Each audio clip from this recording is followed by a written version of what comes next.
Alam niyo po mga kaibigan, mga kapatid, anger is an especially big problem because it is a gateway to so many other problems. No? Kaya nga po, ang anger actually is one letter short of danger. No? So anger, danger mga kapatid. And that's good warning to keep in mind. So anger can cause great damage not only in your life but in the lives of those around you or around us.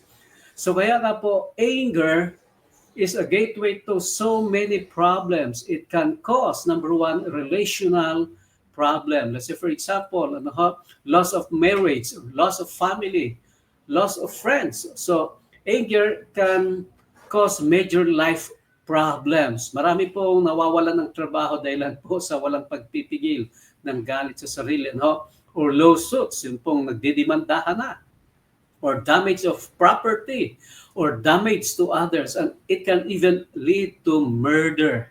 Wala pong nagiging mamamatay tao nang hindi po dumaan sa galit. So anger also can cause emotional problems. Ano po yun? If you are an angry person, that will affect you emotionally at every level. Anger can cause also physical problems, mga kapatid, like high blood pressures or heart disease, headaches, stomach problems, ulcers, colitis, and insomnia have all been linked with unresolved anger. So kaya nga po ay anger also is particularly dangerous because it is self-reinforcing. Ano ibig sabihin yun mga kapatid?